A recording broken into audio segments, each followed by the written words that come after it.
Kemarahan Jokowi akan kinerja bobrok bawahannya sudah diubun-ubun. Tak hanya membubarkan lembaga-lembaga negara termasuk gugus Covid, Jokowi juga berjanji mereshuffle menterinya.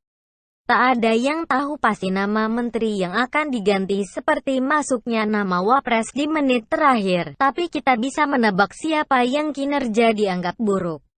Tak terkecuali dalam skandal yang memiliki kerugian terbesar senilai hampir 17 triliun, yakni Jiwasraya. Laporan BPS yang dirilis kemarin soal pertumbuhan negatif negara ini di angka 5,3% mengindikasikan kinerja jelek Kabinet Indonesia Maju. Kalau dalam kuartal ketiga pada bulan Oktober masih minus alias 2 kali berturut-turut, Indonesia pasti masuk jurang resesi. Tapi anehnya seakan Jokowi sendiri yang merasa miris. Kemana para bawahannya? Padahal dari awal pemerintah sesumbar kita bisa melewati krisis akibat pandemi, Indonesia bisa lolos dari resesi. Tapi nyatanya pandemi ini malah seakan dibiarkan berlarut-larut oleh pemangku kepentingan. Jauh di atas itu semua, kondisi ekonomi yang terdampak parah terancam tak bisa diselamatkan. Saya apresiasi pada Erick Thohir yang dari awal konsisten tak mau membuat kebijakan work from home untuk pegawai BUMN. Memang di awal pandemi ada sedikit giliran WFH terutama untuk usia tua dan zona merah, tapi kini semua sudah normal. BUMN menjadi percontohan pemulihan cepat dari pandemi.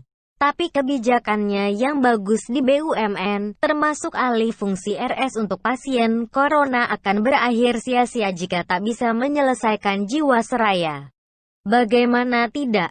Jiwasraya yang menelan kerugian terbesar rencananya akan dimintakan modal dari negara. Tak tanggung-tanggung jumlahnya menyentuh angka 15 triliun.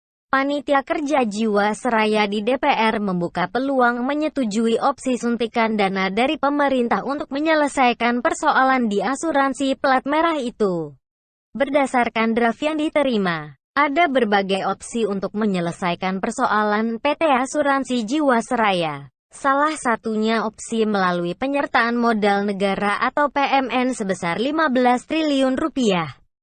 Berita akhir Februari lalu nampaknya jadi kenyataan karena awal Agustus dari Republika diberitakan kalau DPR yang diwakili Wakil Ketua Komisi 4 menyetujui uang negara untuk menyuntik Jiwasraya atas permintaan Erick Thohir. Sri Mulyani nampaknya juga hanya bisa pasrah mengeluarkan anggaran negara karena hanya itu batas kewenangannya, meski beberapa kali rekan bisnis Erick Thohir yang memiliki TV One juga kerap disebut dalam persidangan. Kembali lagi pada Erick Thohir, apa ia akan membiarkan negara menombok di Jiwasraya padahal rekan bisnisnya ikut menggarong 4 triliunan atau ikut menyeret Bakri dan menyita asetnya? Kalau Erick melempem di ujung, artinya ia sengaja membiarkan negara ini krisis meski tahu kroninya yang harusnya bertanggung jawab malah melenggang bebas.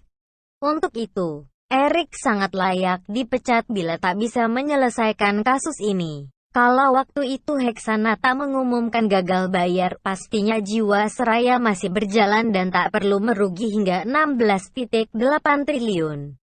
Kalau saat itu Rini Sumarno tak bertindak bak pahlawan dengan membawa kasus Jiwasraya ke kejaksaan dan menyeret nama Heru dan Bencok, pasti saham Jiwasraya hari ini tidak ada yang dibekukan.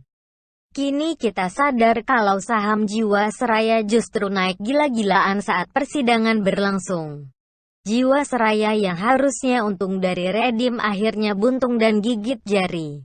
Apakah Erick tak menyadari semua itu? Tentu sebagai pebisnis handal dia pastinya paham permainan Heksana dan Rini, termasuk keterlibatan rekan bisnisnya, Grup Bakri yang membuat Jiwasraya sekarat. Pertanyaannya, kalau sudah tahu akar masalahnya, kenapa Erick masih tutup mata dan membiarkan negara menomboki semua kerugian? Apa Erick juga bagian dari penjahat Jiwasraya atau paling tidak menutupi penjahat utamanya? Kalau sudah begitu, baiknya ia melepas posisi Menteri BUMN karena ia terikat dengan begitu banyak kepentingan. Erick harus sadar diri sebelum ditendang dari kabinet. Saya awalnya juga kecewa karena seperti Jokowi, kita termasuk orang yang menaruh harapan tinggi di tangan Erik. Kita ingin ia jadi penerus RI 1. Setidaknya jauh lebih baik ketimbang Anies atau Prabowo. Tapi untungnya Tuhan membuka kedok Erik sebenarnya. Menteri yang memiliki jargon akhlak ini akhirnya membuka akhlak bobroknya di skandal Jiwasraya.